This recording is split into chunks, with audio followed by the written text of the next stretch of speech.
Tonight I'm going to talk to you about aperture photometry, and it's a way of measuring the brightness of stars using either photomultiplier tubes, or now we use the CMOS video cameras that are so popular with amateur astronomers. I'm going to teach you how to do it with a CMOS video. This star field is Corona Borealis, which I've been paying a lot of attention to recently because it contains a very faint star. I can locate it right here. See this little star? Sort of this little asterism looks like a house tipped over. Yeah. That is T Corona Borealis, and it's a recurrent nova, which consists of a red giant star in orbit about a much heavier white dwarf. And they're very close. And they're close enough that the atmosphere of the red giant is literally falling onto the accretion disk around the white dwarf. And what happens is it eventually accumulates enough hydrogen from the atmosphere of the red giant that you literally have a thermonuclear explosion, not on the white dwarf, but in the accretion disk around the white dwarf. Literally an H-bomb going off.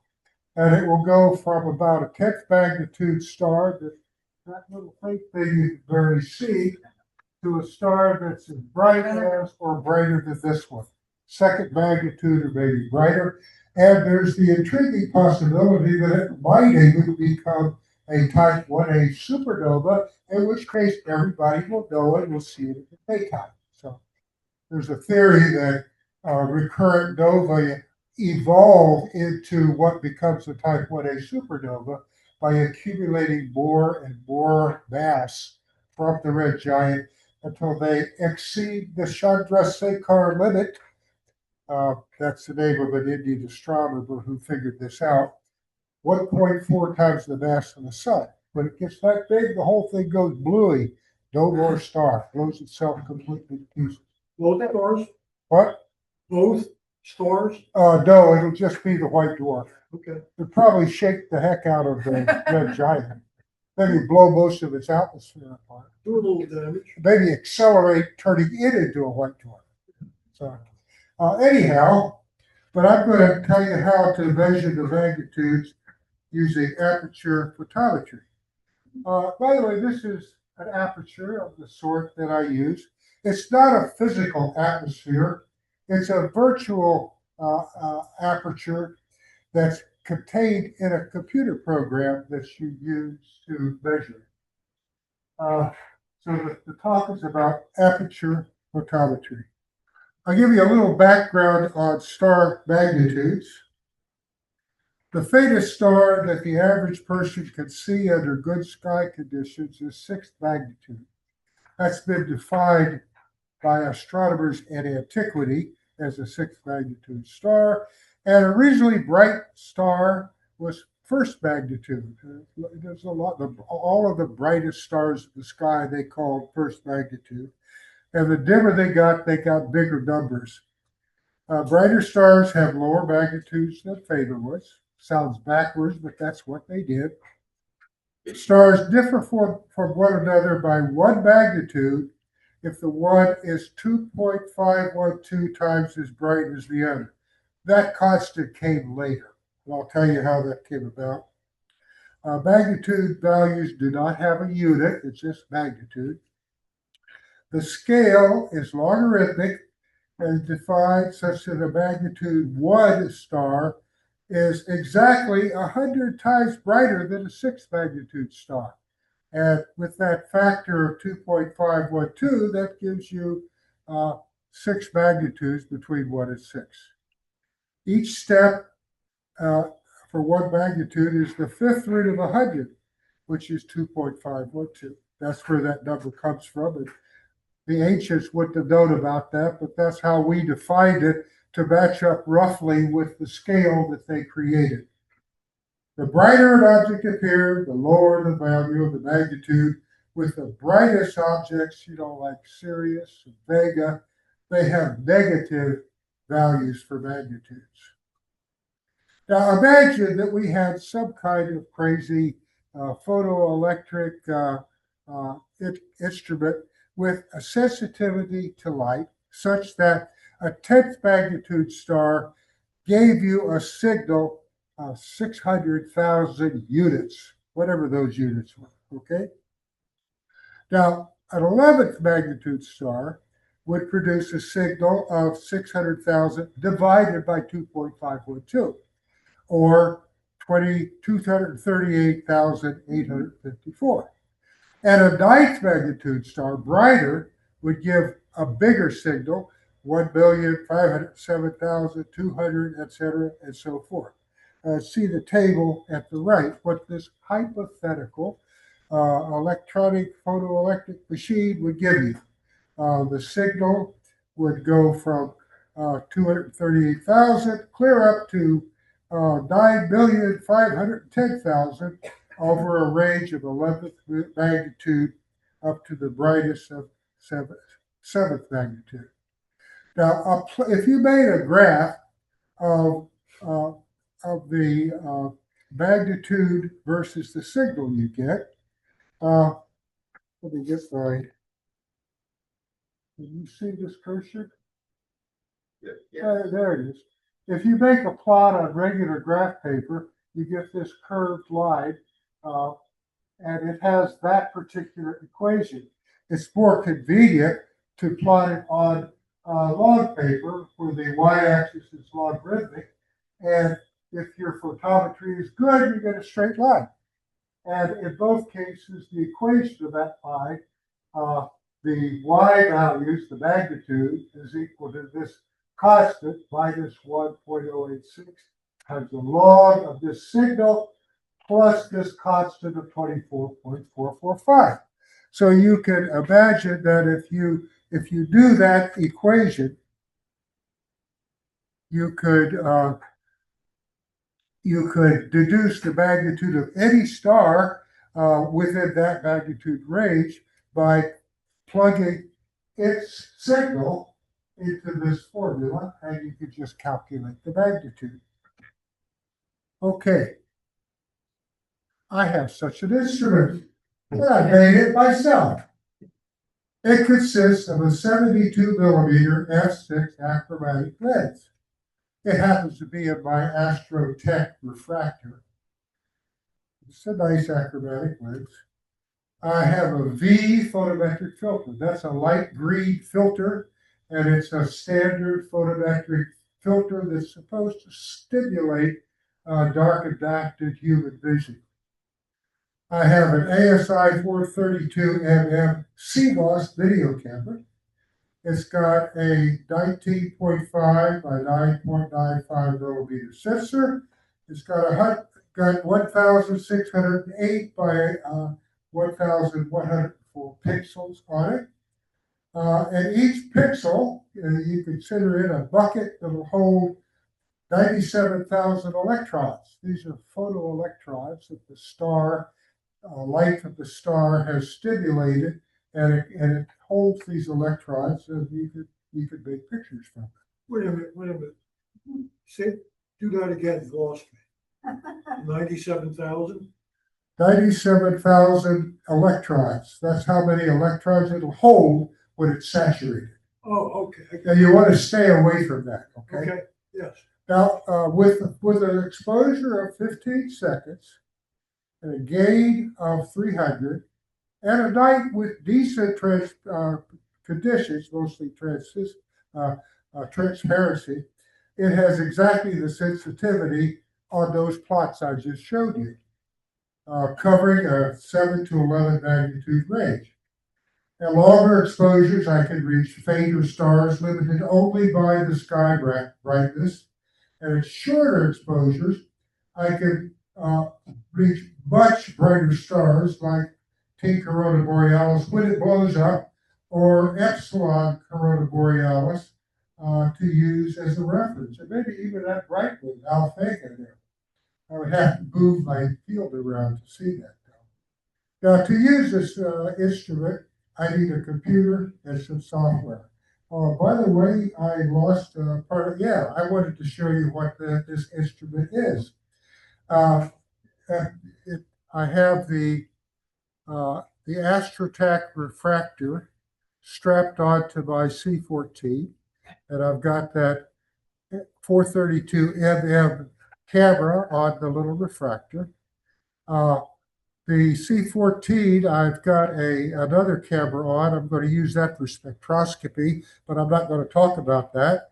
And it's on my Losmandy G11 mount with Gemini 2 controller for pointing it around. So anyhow, there we go. How Go. big is the Schmidt-Cassegrain? What? How big is the Schmidt-Cassegrain? 14-inch. Oh, it's a Celestron C14. It's a C14. Okay. Yeah. I've got a 0.63 focal reducer on it to give me f7, and it does very well giving me slitless spectra with 100 line per millimeter transmission grading. So I planned during the eruption of T. corona borealis to do spectroscopy as well as photometry. But I've been busy for the last 3 years doing a lot of photometry. It was supposed to blow up in 2024, and everybody's been waiting for it to go. So anyhow, I, I need a computer, which is a regular Windows desktop, and some software. For image acquisition, I use SharpCat. It takes both 8 and 16-bit images, does lights and darks and flats, and calibrates the images for you. It also does live stacking. It's free, but you need to pay an extra 14 pounds from the Englishman who sells it and upgrade for a license each year if you need to use advanced features like calibrating your images and live stacking. You can go to sharpcat.co.uk/sharpcat and download it. Chris, Yeah, once it blows, how long does it last, and how long is it at maximum? it's a very sharp rise to maximum and a relatively sharp fall over a few days. But after it gets down to 6th or 7th magnitude, it's much slower. I observed R.S. Ophiuchi several years ago, and I missed the peak by 3 days. It blew up the day I was driving home from Stellafane, and I didn't find out about it for 3 days later. But I followed the rest of the decay of the brightness quite nicely. I got a lot of neat spectrum.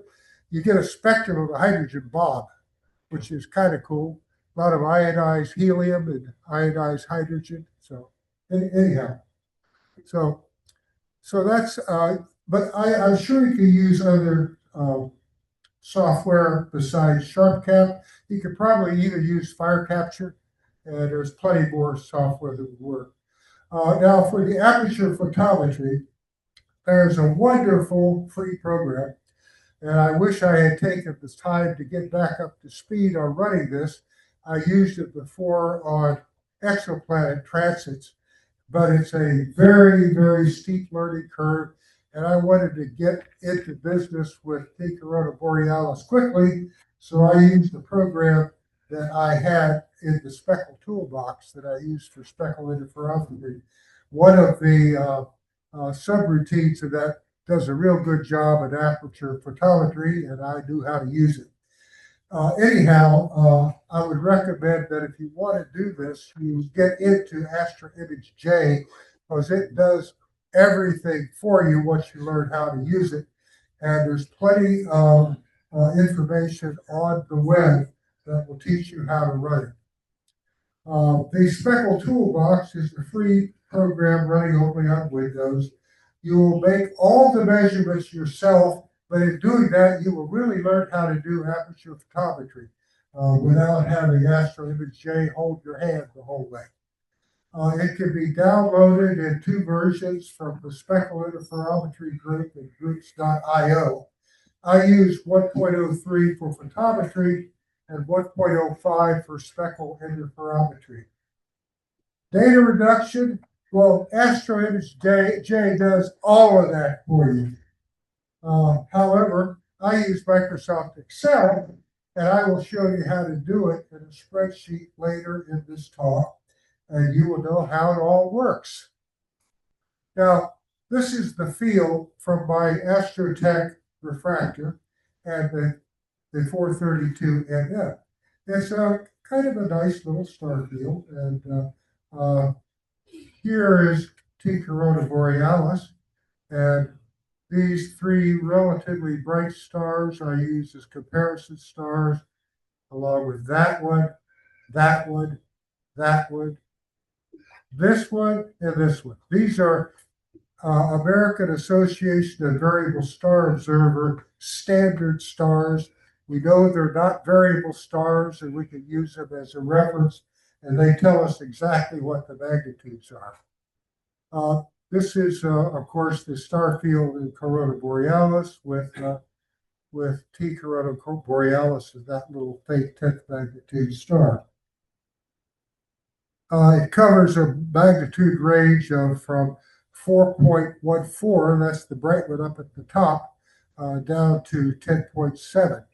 And the comparison stars are have numbers by them in red. These are the magnitudes of the comparison stars.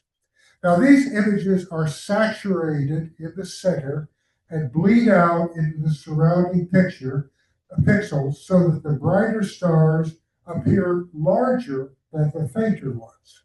Now, you could estimate the brightness of T Corona Borealis by noting that its image is a bit larger than the 10.5 magnitude star, but smaller than the 10.2 magnitude star, perhaps about 10.3 magnitudes. Now, that's exactly the way astronomers used to do it with photographic plates or by eyeball through the telescope. But we want to go digital, okay? So since we've got these nice CMOS cameras that are cheap, a lot of us have them. I know a lot of the guys that do pretty images have them, and they got the equipment to do this too. Now, a better way than estimated brightness from image size would be to measure the electronic signal from each pixel of a digital image and just add them up to get to and compare the integrated signal with the same one from the standard stars. Now, for this to work, one would have to be very careful to avoid saturating any of the pixels of the star image. And of course, all the images have to be calibrated with lights and darks and flat frames. But a lot of us know how to do that already. Now, typical sensors in digital cameras have either 12 or 14-bit analog to digital signal converters, and they scale up the signal to a 16-bit value with a maximum of 2 to the 16th or 65,536. If your star has pixels in it that are that bright, well, you're saturated. You don't know how bright it is because because it would have given a signal brighter than that if you hadn't filled up the electron well in that particular pixel. In practice, one should limit the exposure well below this to avoid even approaching this value. Now, you can do this by using very short exposures. However, a way better way would be to deliberately defocus the image to spread the light of the star over a larger area and use a longer exposure. If you do, you can avoid saturating the image and get much better signal to noise ratios. This is our goal with doing aperture photometry. Now, this is the same image taken with the Astrotech of that star field, but I have deliberately defocused the telescope to give star images about 18 pixels in diameter. Now, here's the measurement aperture. There's a central circle for the star signal. You want that to be a little bit bigger than the defocused star image. And there's two outer circles that define an annulus, a donut around this. And we're going to use this to determine what the sky background is. Now you notice there's lots of brightness in the background of this image because I live in New Jersey, you know. This is light pollution. And you can't do photometry unless you can subtract for that. Now, when I run my program, you can see there's the aperture that I positioned around that bright star. And the way you do that is this program just sort of ties the aperture to the mouse of your computer, and you just move the mouse around until you line up the aperture over the star, making sure that the star image fits inside of that inner circle. And if you look up here at this little chart, the program puts this up here, and you see I've got a 20 pixel diameter central aperture, and my inner circle of the annulus is 22 pixels in diameter, and the outer one is 26. So it's sampling the sky brightness with that size donut around the star image. Now that's one of the standard stars. It's 8.373 magnitude, and I will be placing it on this star, this one right here, this little faint one, this one, which is T Corona Borealis, this star, this one, and this one. I won't do this one unless I had to change my exposure time, and I won't do that until T Corona Borealis blows up. This always is saturated at my 15-second exposure, and I don't measure it. And by the way, that's the actual size of the aperture. Okay, this is a small regional image with two defocused stars, a fairly bright star and a fairly dim star. You can see that it's got less light intensity in the dim star. Now, the way that of course, this has got the 20 pixel diameter circle, and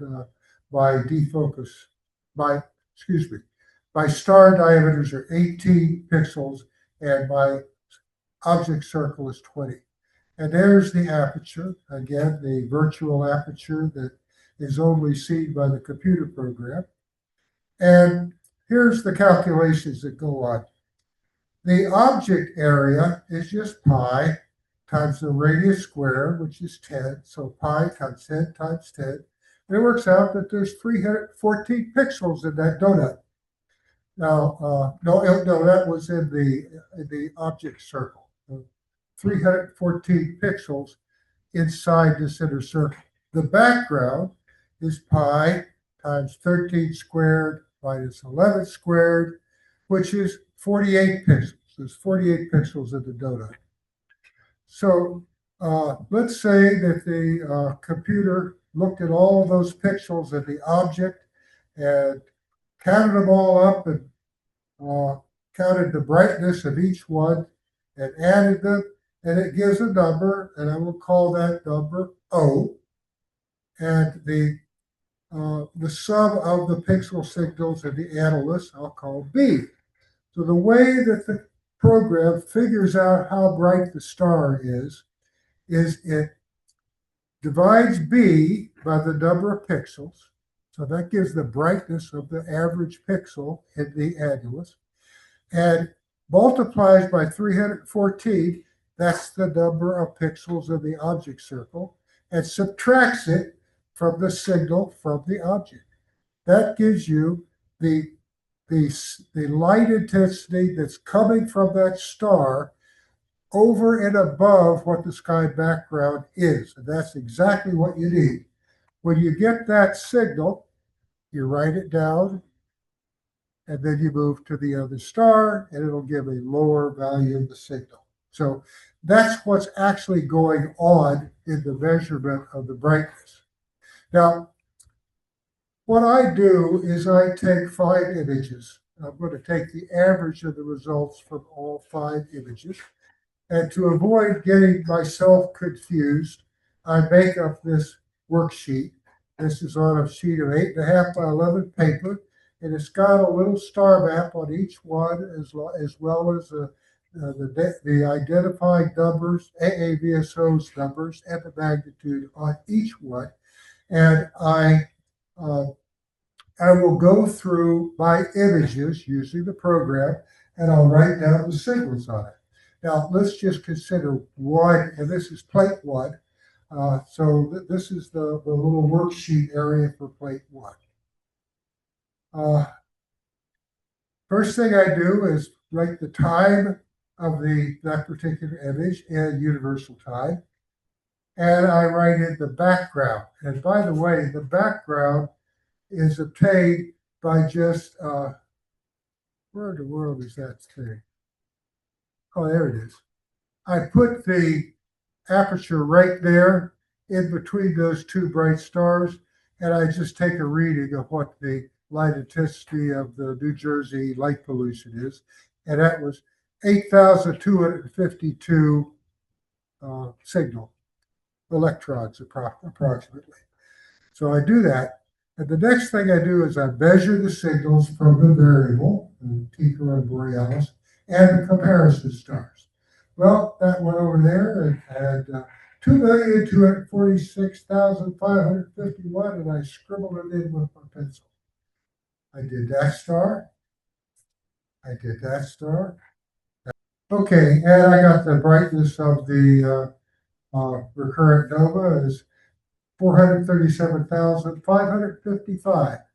Now, I use Excel for all of my data reduction, and I have pre-prepared this little region on the right with lots of blanks to fill in. I have a row of 5 of them with a space in between them for a graph. And the first thing I'm going to do is type in the date and the time. So this was done on July 21, and it was taken at 1:28 universal time. Then I type in all of the photometric signals from the stars. That's all the comparison stars. And then this one star, which is called a check star, and AAVSO wants me to use that just to check the consistency of the data. It's one of the comparison stars, but I'm not using it to make my calibration, but I check the value of it. Now you see underneath the results, there's no number there. That's because I don't know that equation at this point. Now, what I do, I got to type in the sky background, by the way, 8252. Now I highlight the data section of the spreadsheet, the area including the signals from all of the stars and the AAVSO supplied magnitudes of all of the stars. After I have highlighted it, I now look up in the upper left corner of the Excel spreadsheet, and I click on Insert, and then I click on I want a scatter plot, and I pick which one of the scatter plots I want, which is this one right here, just X versus Y, and I don't want you to draw me any lines, and it generates that graph automatically. Now you notice that it's really not very well placed because the origin is at 0, 0, and I really don't want that there. I want to spread it out more. So I click on the y-axis, and it gives me a place where I could change that. I do that. I tell it, well, change that 0 to 7.5, and that spreads the curve out to cover more of the graph. Then I click on the x-axis, and I could change that to a better value. I change it from 0 to 100,000. So you can see I go 100,000, billion, and 10 billion for signal strict. Now I've got a straight line. And that's great news because I'm supposed to get a straight line. If my data is not good, it'll have curves or wiggles or stuff in it. Next, I click on one of those points, and that puts a little flower petal thing on it. That means I've selected it, and it goes over and it again keeps the X and the Y data highlighted. Okay, now I go back up to the upper left corner of the spreadsheet again, and there's a little box that says Add Chart Element. Click on that, and it gives me another little box. And I could fiddle with the axis titles or all kind of stuff, but I don't want that. I want to put a trend line on. So I select that. That gives me another one. Well, I don't want any of those. I don't want a linear plot. I don't want exponential. So I want more trend line options. And it gives me what I finally want. Well, not quite. It's still wanting to do a linear plot. So I changed that to a logarithmic plot. That's what I'm really fitting because my x-axis is a log axis. And I want you to display the equation on the chart and display the r-squared values on the chart. R-squared, by the way, is a measure of how good the fit is. If it's perfect, r-squared is 1. Okay, so there is the trend line it gave me. And, except for this one point here, it's pretty damn good fit. And the r-squared is 0.9993. That's a darn good fit. Now, it gives me these two values in the equation I need. It gives me this minus 1.072 and this 24.025. That's the intercept, that's the slope. I type those in, and the magnitudes happen. It's already calculating those. It gets the magnitude by taking the logarithm of the signal, multiplying it by minus 1.072 and adding 24.025, and it did that. And you can see that my check star came out 10.55, and its actual magnitude, according to the AAVSO, is 10.532. So I'm like 2/100ths of a magnitude off, which is pretty damn good. And the brightness of T Corona Borealis was 10.10. Okay. And I also go back to my worksheet and I write in the value for, where did that arrow go? Well, you can see I wrote in 10.55 for the check star and 10.10 for T Corona Borealis. And I do this for the other 4 images too. Now the third one is special because it's the one in the middle, and it's going to be the time that I'm going to tell AAVSO that I made my observation. And a couple of things I do specifically for this one. See this number in brackets? That's the brightest pixel in the image of this brightest star that I use. And that's comfortably less than 65,000, so I'm cool. I also record the signal-to-noise ratio of this check star and T Corona Borealis, and 54-to-1 signal-to-noise ratio is pretty decent. That's okay. And I also record the altitude of T Corona Borealis, and I write that in down here. It was 74.93 degrees up. I need that for an air mass calculation, which AAVS wants to know. It doesn't like me to do it down to the horizon where the air is very thick.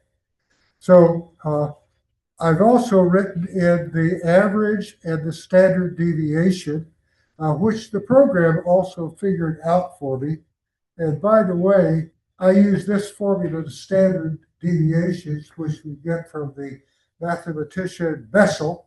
It's the sample formula, not the population formula. If I measured all possible images that could ever be taken of this star field, I would use N and not n-1. But because I just took a sample of 5, I use n-1, and it's basically the sum of the squares of the deviation of the measurement from the average divided by n-1 square root. And that is the variance of the signal. So my measure of T Corona Borealis of 10.07 has an error bracket on it of plus or minus 0.03. That's the standard deviation. Now, there's a little spreadsheet, scratch pad, that it figures out some other things I need to know. You notice I just give it the calendar date and the universal time. Now, the program figures out what month it is, what day of the month, and the universal time is a decimal number to calculate this wonderful number called the Julian date. Now, you may not know what the Julian date is, but it turns out that the Julian date is how many days have passed since 4,713 BC, January 1st at noon. Now, why in the world astronomers picked that date? Turns out to actually have a good reason. That's the most recent year when 3 major calendars lined up perfectly at year 1 on that calendar at January 1st. The 3 major calendars was the Julian solar calendar, a lunar calendar, the one the Jewish people use, and the Roman tax calendar. I don't know why it was different from the Julian calendar, but all 3 of them lined up at January 1 on year 1 of those calendars. So that's how you figure out Julian date. And there's a complicated formula involving the month, the day of the month, and the universal time. And that came out to 2,461,242.5616 days since 4,713 BC, January 1st at noon. And AAVSO and lots of other places insist upon using dates in that format. It's actually a lot simpler than using months and days and things like that. So, and I brought this slip of paper because I don't remember all that. But my program does. Okay. Now, I get the air mass from the altitude of T Corona Borealis that I look up on my planetarium, which is I use Guide 9, at the exact time of the observation, and its altitude was 74.93, and a calculated air mass of 1. Let's see. Yeah, this is the formula. It's called the secant formula, which is the reciprocal of the cosine. And it's just 1 over the cosine of 90 minus the altitude, which would be the same as 1 over the secant of the altitude. And it came out to 1.04 because if it were pointed straight up, it would be exactly 1. And if it were much, much lower, it would have a much thicker atmospheric path to go through. And it figures out this nice little sequence of numbers. Those are what I'm supposed to report to the AAVSO. And I'm lazy, so I let it figure that out for me. And it also automatically adds it to my plot. And this is all of my measurements up to July 21st of this year. The squiggly green plot with lots of scatter, that's observations of all of the members of AAVSO that were observing it. And the reason I don't have observations earlier than this is when it first showed up above the trees to the east of my observatory. So this is as of July 21, and that little figure there with those error bars are what I got on July 21st. Sometimes it's a lot narrower than it. Oh, I think actually this is July 21st, and I did one measurement after that. By the way, this vertical red line was when a French astronomer at the Paris Observatory predicted it would blow up. He had some theory that in a particular phase of rotation of the red giant around the white dwarf was when it blew up in 1946 and in 18 something or other. So he thought that's when it was most likely to blow up. I was supposed to give a talk at Cellophane about it.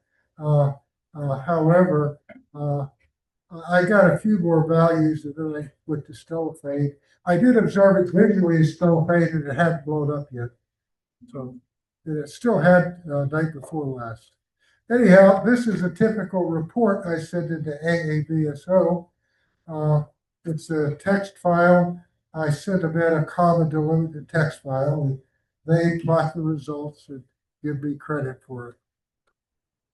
So now a word from our sponsor, AAVSO. What to do during the eruption of T. Corona Borealis if you're interested in this sort of thing.